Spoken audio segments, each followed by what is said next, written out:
नमस्कार दोस्तों, आज मैं आप लोगों के लिए जो है हिंदी वर्णमाला का जो है भाग 3 लेके आया हूँ। और आज हम लोग जो है हिंदी वर्णमाला में व्यंजन के बारे में पढ़ेंगे। इसके पहले हम लोगों ने हिंदी वर्णमाला में जो है स्वरों के बारे में पढ़ा था, ठीक है, और स्वरों का वर्गीकरण किस बेस पे था इसके बारे में पढ़ा था। और आज हम लोग जो है व्यंजन यानी हिंदी में जो है व्यंजन्स या कॉन्सोनेंट कितने हैं, कितने प्रकार के हैं, उनके बारे में पढ़ेंगे। चलिए देखते हैं। जैसा कि हम जानते हैं सभी कि हिंदी में जो हमारा वर्णमाला में स्वर जो है हमारे 13 थे, जिसमें आपका 2 आयोग हुआ, अंक थे, ये थे। उसके बाद जो हमारे व्यंजन है, व्यंजन में हमारे टोटल 33 व्यंजन होते हैं, ठीक है। और जो है इनमें 2 हमारे द्विगुण व्यंजन होते हैं। उनको अगर हम ऐड कर देते हैं तो हमारे टोटल जो है 35 व्यंजन हो जाते हैं, ठीक है। उससे पहले हम व्यंजन की भी हम लोग व्यंजन पढ़ने वाले हैं, तो पहले हम जानेंगे व्यंजन है क्या चीज़। जैसा हम जानते हैं स्वर जो है स्वर जो होते थे उनका हम स्वतः उच्चारण कर सकते थे, ठीक है। लेकिन जो व्यंजन होते हैं इनका उच्चारण करने के लिए हमें जो है स्वरों की आवश्यकता पड़ती है, ठीक है। यानी स्वर की सहायता से बोले जाने वाले वर्ण जो होते हैं उनको हम व्यंजन कहते हैं, ठीक है। और स्वर जो है स्वतंत्र रूप से बोले जाते हैं, लेकिन जो व्यंजन है इनमें जो है स्वरों की सहायता लेनी पड़ती है। बिना स्वर के जो है हम व्यंजन का उच्चारण नहीं कर पाएंगे, ठीक है। तो यानी आपका जो है व्यंजन हम उसको कहते हैं ऐसे वर्ण जो स्वर की सहायता से बोले जाते हैं उनको हम व्यंजन कहते हैं। और इनकी अगर संख्या की बात करें तो जो परंपरागत रूप से यानी कि शुरुआत से जब से हिंदी का जन्म हुआ, हिंदी का निर्माण हुआ, उस बेस पे हम देखें तो टोटल जो उनकी संख्या होती है वो 33 अर्थात 33 होती है, ठीक है। और अगर हम इसमें जो है 2 द्विगुण व्यंजन जो है उनको ऐड कर दें, जिसमें आपका ड हो गया और ढ, ठीक है, इनमें जो डॉट लगा होता है ये दोनों अलग हैं, इन दोनों को हम ऐड कर देते हैं 33। लेकिन अगर आपसे एग्जाम में पूछा जाता है हिंदी में कितने व्यंजन हैं तो आप जो है 33 बताएंगे, ठीक है। और अगर पूर्ण रूप से पूछा जाए तब आप 35 करेंगे, ठीक है। लेकिन ज़्यादातर जो क्वेश्चन आता है वो 33 वाले से जाता है, हिंदी में कितने व्यंजन हैं, ठीक है, तो वो होंगे हमारे 33। अब चलिए देखते हैं व्यंजनों का वर्गीकरण। तो व्यंजन जो होते हैं मुख्य रूप से इनको 3 भागों में डिवाइड किया गया है, इनके उच्चारण की बेस पे, ठीक है, उच्चारण या उत्पत्ति की बेस पे, उच्चारण नहीं सॉरी उत्पत्ति की बेस पे जो है व्यंजनों को जो है 3 कैटेगरी में डिवाइड किया गया है। पहला जो है आपका स्पर्श व्यंजन, दूसरा आपका अंतस्थ व्यंजन और तीसरा आपका ऊष्म या इसी को हम संघर्षी व्यंजन कहते हैं, ठीक। अब देखते हैं स्पर्श व्यंजन क्या होता है। जैसे कि हम कोई भी वर्ड जब बोलते हैं, ठीक है, जैसे हमने बोल दिया क, ठीक है, या ख, तो उन्हें बोलने के लिए हमें जो है वायु की ज़रूरत पड़ती है। यानी बोलते समय हमारे मुख से वायु निकलती है, हवा निकलती है। जब बोलते हैं भाई, आप अगर बहुत ज़्यादा समय तक बोलते हैं या बहुत तेज़ चिल्लाते हैं तो होता नहीं भाई सांस फूलने लगी, भाई थोड़ा रिलैक्स कर लो। या बहुत ज़्यादा आप बोलते हो तो लगता है कि भाई अब हाँफने वाली कंडीशन आ गई, थोड़ी वायु को जो है फ्रेश एयर ले लो, टाइम मिल जाए आपको, फिर आप बोलिए तो आपकी आवाज़ जो है प्रॉपर निकलती है, ठीक है। तो इस तरह से जब हम स्पर्श व्यंजन की बात करते हैं तो वे व्यंजन, ठीक है, अगर हम जैसे बोलते हैं कोई भी वर्ड्स बोलते हैं तो उन्हें बोलते समय हमारे शरीर की जो वायु होती है वो बाहर निकलती है। यानी कि हमारी वायु जो है फेफड़े से निकलती है, मुख के द्वारा बाहर आती है, ठीक है। और तब जाके हमारा कोई न कोई वर्ड जो होता है वो बोला जाता है, कोई भी लेटर्स हम बोल सकते हैं। तो इस वाले में जो स्पर्श व्यंजन होता है इसमें होता है कि जब वायु फेफड़े से होकर, ठीक है, यानी फेफड़े से निकलती है और जो हमारी यहाँ पे सिस्टम जो है, ठीक है, उसके द्वारा यानी मुख से फेफड़े से वायु निकलते समय मुख के द्वारा जब बाहर निकलती है तो उस पथ में जो है जिस अंगों को स्पर्श करते हुए जाती है, कई सारे अंगों को स्पर्श करते हुए जाती है, इसलिए इसको स्पर्श व्यंजन कहते हैं, ठीक है। अब यहाँ पे अंगों का मतलब कि जो आंतरिक हमारे आर्गन्स हैं, ठीक है, फेफड़े के बाद जब बाहर की तरफ आती है, जैसे हमारा आपका अगर आप साइंस में देखें तो ट्रैकिया हो गया, ठीक है, और उसके बाद जो हमारी माउथ कैविटी होगी, बक्कल कैविटी हो गई, और लिप्स हो गए, आपके टीथ हो गए, ठीक है। तो ये सब उन सब को टच करते हुए वायु निकलती है, ठीक है। तो वे वायु निकलती है तो जहाँ जहाँ जिस माउथ के पार्ट वाले वो टच करती है उसी की बेस पे इसको हम स्पर्श व्यंजन कहते हैं। जैसे ही तो स्पर्श व्यंजन में हमारा जो है जब हम फेफड़े से वायु को निकालते हैं तो सबसे पहले जो वायु निकलती है वो सीधा आती है हमारे गले के पास यानी गर्दन वाले पास में, इसको हम बोलते हैं कंठ। ठीक है, यानी पहला जो जब वर्ड निकलेगा, वायु यहाँ से निकलेगी, पहले जाती है कंठ के पास। ठीक है, ये वाला पार्ट कंठ, कंठ से फिर जब सीधा हम लेके जाएंगे उसको, ठीक है, तब हम उसको बोलते हैं तालव्य। ठीक है, हम लोग जब छोटे थे, जो भाई गांव से, शहर वालों को तो नहीं पता होगा, मे भी शायद कुछ कम लोगों को ही मालूम हो, गांव में जब छोटा बच्चा होता है तो उनका जन्म होता है तो उनके सर पे एक उसको बोलते हैं ना तारू, नॉर्मली लोग तारू बोलते हैं, उस पर जो है मम्मी होती हैं वो खूब तेल वेल लगा के जो है खूब बकायदे पीटती हैं, भाई तारू जो है इसका मजबूत रहे बच्चे का। ठीक है, तो वो एकदम सीधा हमारा जब बोन्स वाला, जब वर्टिब्री का हम देखें मेडुला ऑब्लिगेटा के जस्ट ऊपर वाला जो पार्ट होता है, ठीक है, वो हमारा तालव्य। यानी ये अगर आप ऐसे समझें तो पहला जो है कंठ, और कंठ के एकदम स्ट्रेट जो सीधा ऊपर जाता है भाग, ठीक है, यहाँ से आपकी वायु निकली और सीधा जब ऊपर जाती तो वो हो जाता है हमारा तालव्य। अब सीधा वहाँ से जाने के बाद जैसे ही थोड़ा सा आगे बढ़ती है, ठीक है, थोड़ा सा जो आगे बढ़ती तब वहाँ हमारा भाग हो जाता है वो मूर्धन्य वाला हो जाता है। ठीक है, उसको हम मूर्धन्य भाग कहते हैं।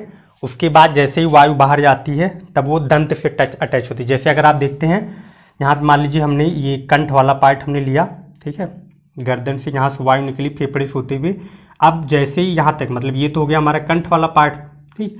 अब जैसे ही ऊपर वायु जाती तो ये वाला जो भाग होता है ये हमारा हो जाता है तालव्य, तालव्य, ठीक। ये तालव्य हो गया। उसके बाद जब इधर साइड यानी माउथ कैविटी हमारी इधर स्टार्ट होती है, ठीक है, मुख गुहा जिसको हम बोलते हैं, तो यहाँ वाला जो पार्ट हो जाता है इसको मूर्धा बोलते हैं, यानी ये ऊपरी वाला भाग जो होता है मूर्धा। ठीक है, ये हो गया मूर्धा। उसके बाद यहाँ पे हमारे दांत अटैच होते हैं, ठीक है, तो ये दंत वाला हो गया, ठीक। उसके बाद यहाँ पे हमारे होस्ट होते हैं बाहर साइड में। तो इस तरह से वायु जो है पांचों स्थानों को जो है टच करते हुए जाती है, इसीलिए इसको हम स्पर्श व्यंजन कहते हैं। और ये जो होते हैं टोटल हमारी, अगर हम व्यंजन की बात करें तो लेके हमारा क ख ग घ च छ ज ञ ट ठ ड ढ त थ द ध न प फ ब भ म, ये जो होते हैं हमारे, ये 5 हमारे जो है स्पर्श व्यंजन, सॉरी 5 नहीं 25, मतलब ये 5 ग्रुप है, ठीक है, जिसमें आपका क वर्ग क में आता है क ख ग घ, च से च छ ज ञ, ट से ट ठ ड ढ ड़, त से त थ द ध न, प से प फ ब भ म।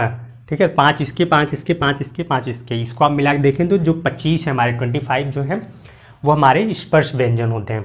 ठीक है, यानी कि वर्ड में अगर वर्णमाला में देखें तो व्यंजन में हमारे 25 जो स्पर्श व्यंजन होते हैं। ये एग्जाम में आपसे पूछा जाता है कि स्पर्श व्यंजन की संख्या कितनी होती है। ठीक है, या आपको कई सारे ऐसे लेटर दे दिए जाएंगे, जैसे कैसे अंगा के बीच में पूछ देगा कि ये किस कौन सा व्यंजन है। ठीक है, कैसे लेके, मतलब ये कैसे लेके प फ ब भ म तक, इन सब के बीच में से कोई भी एक आपको वर्ड उठा के दे देगा, पूछ देगा कि ये स्पर्श व्यंजन है या स्वर है, ठीक है, या आपकी ऊष्म व्यंजन है, या जो भी है संयुक्त अक्षर है, ऐसे कुछ भी करके आ सकता है।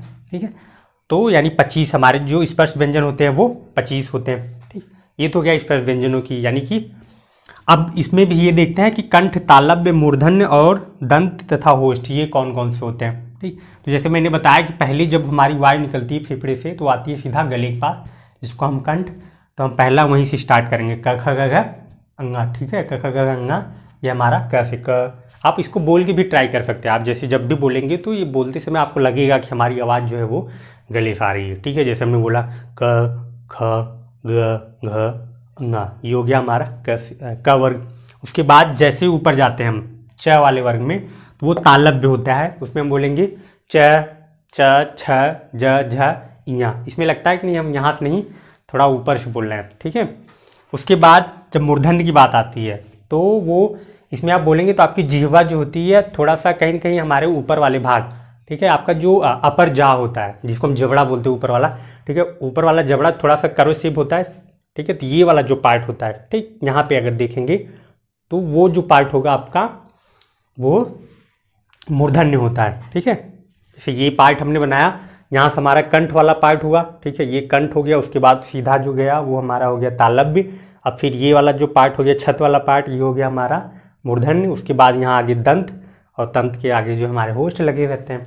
ठीक है, तो कंठ में क ख ग घ, फिर आता है तालव्य, इसमें च वर्ग आता है च छ ज ञ, फिर मूर्धन्य ट वर्ग ट ठ ड ढ अड़, फिर दंत में इसको आप जब बोलेंगे तो इसमें देखेंगे आपकी जिह्वा जो होती है दांत से भी टच करती है, त थ द ध न, ठीक है। उसके बाद जो है ये हो गया हमारा त वर्ग, और देन आता है हमारा लास्ट होस्ट। होस्ट में आते हैं प वर्ग, प फ ब भ म।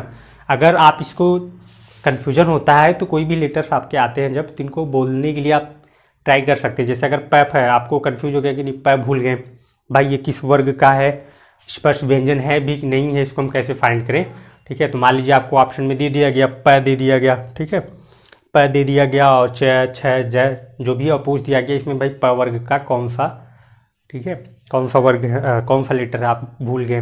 तो आप प वाले में देखें, प वर्ग में जैसे हो ये पूछ दिया, सॉरी प वर्ग वो तो ठीक ही है, होस्ट आपसे पूछ दिया कि इन वाले स्पर्श व्यंजन में होस्ट व्यंजन कौन से हैं, मतलब इनका उच्चारण होस्ट, वे स्पर्श व्यंजन कौन है जिनका उच्चारण होस्ट के द्वारा होता है, ठीक है। तो आप ट्राई कर सकते हैं, अगर आप प फ ब भ को बोलें, अपने होंठ को जो है पकड़ लें, ठीक है, उनको चिपकने न दें, ठीक है, मतलब लिप्सिंग ना होने पाए, तो आप देखेंगे प वर्ग के किसी भी वर्ड का उच्चारण आप नहीं कर सकते, ठीक है।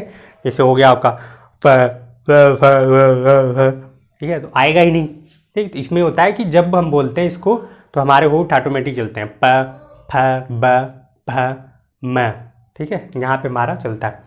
उसके बाद अगर दंत वाले में देखते हैं तो बिना जिह्वा, हमारी जिह्वा बिना दांत को टच किए जो है इन सब वर्णों का उच्चारण नहीं कर सकती। आप इसको बोलेंगे अगर त वाले को, त थ द ध न, आप महसूस करेंगे कि आपकी जो जिह्वा होती है वो दांत को जो है कहीं न कहीं दांत के ऊपर मसूड़े वाला जो भाग, दांत और मसूड़े दोनों को टच करते हुए आपका जो है दंत वाला निकलता है।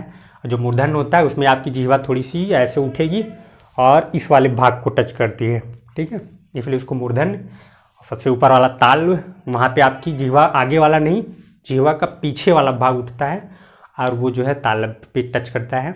और कंठ, कंठ में आपके जो है क से पहला वाला जो है सिंपली है, कैसे क सिंगा तक जो है वो आपका कंठ, कंठ के द्वारा होता है, ठीक है। ये तो हो गया हमारा स्पर्श व्यंजन, 25 स्पर्श व्यंजन हो गए। अब इसी 25 स्पर्श व्यंजन में पूछा जाता है कि भाई निम्नलिखित व्यंजनों में से कौन सा अघोष है, कौन सा सघोष है, ठीक है। अब अघोष सघोष में देखिए तो अगर हम क वर्ग की बात करें, क ख ग घ ङ, ठीक है, 5 होते हैं, तो उसमें से जो आपका पहला और दूसरा यानी क और ख जो होगा वो अघोष कहलाएगा। बाकी ग घ ङ वो जो होंगे यानी तीसरा चौथा पांचवा वो आपके सघोष होंगे, ठीक है, अघोष और सघोष ये हो गए। और इसी में अल्प प्राण महाप्राण की बात करें तो पहला और तीसरा जो होता है वो अल्प प्राण होता है, दूसरा चौथा पांचवा ये महाप्राण होता है। देखिए अल्प प्राण महाप्राण में क्या डिफरेंस है। अल्प प्राण वाले जो वर्ड हैं, जो लेटर्स हैं, उनको आप जब बोलेंगे तो इसमें आपको जो है आपके मुख से जो वायु निकलती है वो थोड़ी कम निकलती है अल्प प्राण में, ठीक है। जैसे क हो गया, ग हो गया, क ग, ठीक है, इसमें जो है कम हवा निकलती है माउथ से, ठीक। उसके बाद जो आपकी दूसरे वाले यानी ख घ अंगा, इनको आप देखेंगे थोड़ा ज़्यादा टाइम लगता है आपको बोलने में, ठीक है, तो उसको हम महाप्राण बोलते हैं। जबकि अघोष सघोष में होता है कि जब हमारे जो भी हम व्यंजन बोलते हैं उनमें कंपन उत्पन्न होता है, ठीक है, तब हम जो है उसको सघोष कहते हैं, और जब कंपन नहीं होता तो हमारा अघोष कहलाता है। जैसे क में कोई कंपन नहीं, ख, ठीक है, लेकिन उसके बाद ग घ अंगा, ठीक है, इनमें क जैसे हमने बोला क ख ये अघोष, इनमें कोई कंपन नहीं होता। लेकिन जब ख ग घ अंगा तो इसमें थोड़ा सा टाइम लगता है, लेकिन थोड़ा सा लगता है ना कि जैसे कि वाइब्रेशन टाइप का होता है कि आवाज़ जैसे लड़खड़ाती हुई निकलती है, ठीक है, वो हो गया हमारा सघोष, ठीक। तो हमारे जो स्पर्श व्यंजन है वो हमारे टोटल 25, ठीक है, 25 स्पर्श व्यंजन होते हैं, जिसमें क वर्ग, च वर्ग, ट वर्ग, त वर्ग और प वर्ग, ठीक है, क ख ग घ च छ ज झ ट ठ ड ढ़ त थ द न प फ ब भ म, ये हमारे 25 स्पर्श व्यंजन हो गए। और हर एक वर्ग का पहला और दूसरा जो लेटर होता है, पहला और दूसरा अक्षर जो होता है वो हमारा अघोष होता है, तीसरा चौथा पांचवा जो होता है वो सघोष होता है। जबकि पहला और तीसरा अल्प प्राण और दूसरा चौथा और पांचवा ये महाप्राण होते हैं, ठीक है। ये तो हो गया हमारा स्पर्श व्यंजन। अब दूसरा देखते हैं हमारा अंतस्थ व्यंजन। अब देखिए अंतस्थ व्यंजन इनको क्यों कहा जाता है। ये 4 होते हैं, य र ल व, ठीक है, ये 4 व्यंजनों को जो हम अंतस्थ व्यंजन कहते हैं। और ये चारों जनाब ऐसे हैं, ठीक है ना, तो थोड़ा सा जब इनको बोलो तो कुछ कहीं न कहीं ये स्वर और व्यंजन दोनों की बीच वाली कैटेगरी में आते हैं। ठीक है, ना तो ये पूरी तरह से स्त्रीलिंग है, ना तो पूरी तरह से पुल्लिंग है। ठीक है, न्यूटर जेंडर में आ जाते हैं, यानी कि स्वर ना तो पूरे स्वर ही है ना तो पूरे व्यंजन ही है। ठीक है, उन दोनों की बीच की कैटेगरी में आते हैं, इसलिए इनको अंतस्थ व्यंजन कहा जाता है। ठीक है, य र ल व, तो ये 4 हमारे अंतस्थ व्यंजन हैं। अब इसमें से जो यह होता है, ये तालव्य होता है। ठीक है, यानी इनका जब हम उच्चारण करते हैं तो तालव्य वाले एरिया, यानी कि आपका कंठ से सीधा गर्दन के जस्ट ऊपर वाला भाग जो है, ठीक है, यहाँ कंठ से जैसे ऊपर पहुँचेंगे वो वाला जो भाग होता है तालव्य से इसका उच्चारण करते हैं। उसके बाद जो र और ल है, इसको वर्थ या मूर्धन्य, ठीक है, मूर्धा जो होता है, यानी कि ये आपका दांत वाला जो पार्ट है और तालव्य वाले के बीच वाला। ठीक है, यानी कि आपकी जबड़े का ऊपरी वाला, ठीक है, जबड़े का ऊपरी जबड़े का जो एकदम मिडिल वाला पार्ट होता है वो होता है हमारा मूर्धन्य। ठीक है, उसके बाद वह ये दंतोष्ठ, इसमें जो है दांत और होंठ दोनों मिक्स होके काम करते हैं, इसलिए इसको दंतोष्ठ बोला जाता है। जैसे वह है, ठीक है, तो वह में आपकी जीभ जो है दांत से भी टच करती है और साथ ही साथ आपका निचला वाला जो होंठ होता है वो ऊपर जाता है। यानी वह आप जब बोलेंगे तो आपका ऊपरी वाला जो होंठ होता है वो स्थिर रहता है, लेकिन निचला वाला जो आपका होंठ ये थोड़ा सा मूव करता है, इसलिए इसको दंतोष्ठ कहते हैं। ठीक, तो ये 4 हो गए अंतस्थ व्यंजन। अब इसमें से जो ये चारों जो है इनको सघोष और अल्प प्राण भी कहते हैं। ठीक है, ये सघोष भी होते हैं और अल्प प्राण भी कहलाते हैं। ठीक, अब इसी में देखिए यह और वह जो है इनको अलग से कैटेगरी में है, कुछ इंपॉर्टेंट है, ये पूछा भी जाता है कभी कभी। ठीक है, यह और वह, इन दोनों को जो है अर्ध स्वर कहा जाता है। ठीक है, ये कभी कभी कंफ्यूज कर देते हैं कि स्वर में आ रहे हैं कि व्यंजन, जैसे हम कभी लिखते हैं ना गए, ठीक है, तो गए में ये कन्फ्यूजन हो जाता है कि हम ये से ऐनक वाला लगाएं कि यह से यह वाला लगाएं। ठीक है, या फिर आप जैसे गए तो गए में आप गए और ए से ऐनक वाला लगा देते हैं, लेकिन कभी कभी ये भी हो जाता है जब हम बोलते गई, ठीक है, गई में लगाने के लिए तब आप थोड़ी निकलाते हैं कि नहीं गई कर दिए आप, जैसे हमने कहा गए, तो अगर आप ये भी लिखते हैं तब भी चल जाता है आपका। ठीक है, कुछ हद तक, लेकिन ये पूरा सही नहीं है। और आप जब लिखते गए तो आप कैसे लिखते हैं, गए हो गया और ये बना दिया गए हो गया, इस तरह भी लिख देते हैं। ठीक है, ये कर देते हैं, लेकिन जब आपको गई लिखना होता है, गई, तो आप ऐसे नहीं लिखते हैं। ठीक है, गई को आप ऐसे नहीं लिखते, आप जब इसको लिखेंगे तब ये वाला यूज करते हैं। ठीक, इस तरह से आप गई लिखते हैं, तो इस तरह से कन्फ्यूजन हो जाता है, इसीलिए इसको जो है अर्ध स्वर की कैटेगरी में रखा जाता है कि ये कभी कभी स्वर की तरफ भी बिहेव करते हैं और व्यंजन की तरफ भी बिहेव करते हैं। उसके बाद र जो है, र, इसको लुंठित कहते हैं। ठीक है, ये लुंठित व्यंजन है। जब हम बोलते हैं र, इसमें देखो तो जो हमारी जीवा होती है वो थोड़ी सी टर्न हो जाती है, एकदम घूम जाती है गोल सी, र। ठीक है, र घूमती है और लुढ़कती हुई महसूस होती है, थोड़ा सा क्या बोलें उसको, बेलनाकार टाइप में, या थोड़ा सा मुड़ जाती है, इसीलिए इसको लुंठित कहा जाता है। र और साथ ही साथ कंपन भी होता है, इसलिए इसको लुंठित कहा जाता है। उसके बाद ल जो होता है इसको पार्श्विक व्यंजन भी कहा जाता है। ठीक, तीसरे प्रकार का आपका जो व्यंजन है उसको हम बोलते हैं उष्म या संघर्षी व्यंजन। अब उष्म व्यंजन इसमें होता है हमारा श, श, स, ह। ठीक है, ये 4 हमारे जो होते हैं उष्म व्यंजन होते हैं। अब ये उष्म व्यंजन है, इनको उष्म व्यंजन क्यों कहते हैं? जब इन चारों व्यंजनों का हम उच्चारण करते हैं तो बोलते समय, इनका उच्चारण करते समय हमें कहीं घर्षण महसूस होता है। मतलब ये जब जो हमारे ऑर्गन्स हैं उनसे टच करते हुए, मतलब रगड़ते हुए ऐसा लगता है कि रगड़ की आवाज़ निकल रही है, साथ ही साथ जो ऊष्मा प्रदान करती है। इनको आप जब बोलेंगे तो आपकी मुख से जो है गर्म वायु निकलती है। ठीक है, जैसे स है, आप बोल के महसूस भी कर सकते हैं कि आप जब इसको बोलेंगे तो वायु जो माउथ से आपके आएगी वहाँ पे थोड़ी सी गर्मी आपको महसूस होगी, इसलिए इसको उष्म व्यंजन या संघर्षी व्यंजन, संघर्षी का मतलब है जिसमें घर्षण हो। ठीक है, तो ये आपके उष्म व्यंजन, इसमें श है। ठीक है, इसमें जो बड़ा वाला श है आपका, इसको हम तालव्य, ठीक है, और जो खटकोड़ वाला स है इसको हम मूर्धन्य बोलते हैं। और वर्थ, ये आपका जो है वर्थ वाला जो है ये आपका दंतमूल वाला हो गया। ठीक है, वर्थ यानी ये दांत से, दंत और मसूड़े के साथ में बोला जाता है। और ये तीनों जो होते हैं अघोष और महाप्राण होते हैं, यानी ये जो तीनों स होते हैं ये अघोष भी होते हैं और महाप्राण भी होते हैं। लेकिन जो हमारा ह होता है, ठीक है, यह स्वर यंत्र, ठीक है, यानी स्वर यंत्री टाइप के होते हैं ह। ठीक, तो इसको जो है सघोष एवं महाप्राण कहते हैं। ठीक है, तो ये थे हमारे व्यंजन और व्यंजन की कैटेगरी, यानी व्यंजन को 3 कैटेगरी में डिवाइड किया गया, स्पष्ट व्यंजन, अंतस्थ व्यंजन और उसमें संघर्षी व्यंजन। और उनकी सब कैटेगरीज भी हैं, सघोष, अघोष, महाप्राण। इसके बाद आपका लास्ट जो बचता है, ये उनकी कैटेगरी में नहीं आते ये, क्योंकि एक्स्ट्रा 2 हैं ये हमारे, ये भी पूछे जाते हैं कभी कभी एग्जाम में। ठीक है, उत्क्षिप्त या द्विगुण व्यंजन, ठीक है, जिसमें हमारा ड और ढ ये 2 आते हैं। ठीक है, और इनका जब हम उच्चारण करते हैं तो इसमें हमारी जो जीवा होती है पहले ऊपर उठकर मूर्धा को स्पर्श करती है और फिर तुरंत जो है ये झट से यानी जल्दी से ही वापस नीचे आ जाए। ठीक है, नीचे आ जाती है, यानी पहले जब हम इसको बोलते हैं जैसे ड ढ, ठीक है, तो ऊपर तो जाती है, तालव हमारा मूर्धा को टच करती है, साथ ही साथ तुरंत जो है ये नीचे आ जाती है। ठीक है, तो इस टाइप के जो व्यंजन होते हैं उनको हम द्विगुण व्यंजन कहते हैं, जिसमें ड और ढ होता है। ठीक है, और ये जो दोनों होते हैं इसमें अगर हम ड ढ की बात देखें तो मूर्धन्य, सघोष ये दोनों इनमें कॉमन होता है, लेकिन जो ड होता है वो अल्प प्राण होता है, बाकी जो ढ होता है ये महाप्राण होता है। ठीक है, तो ये हमारे टोटल व्यंजन थे। ठीक, आशा करते हैं आपको वीडियो पसंद आया होगा। अगर वीडियो अच्छा लगा है तो अपने दोस्तों के साथ शेयर ज़रूर करें, व्हाट्सएप और फेसबुक स्टडी ग्रुप पे जो है इसको शेयर करें और लाइक करना बिल्कुल ना भूलें। धन्यवाद, नमस्कार, मस्त रहिए और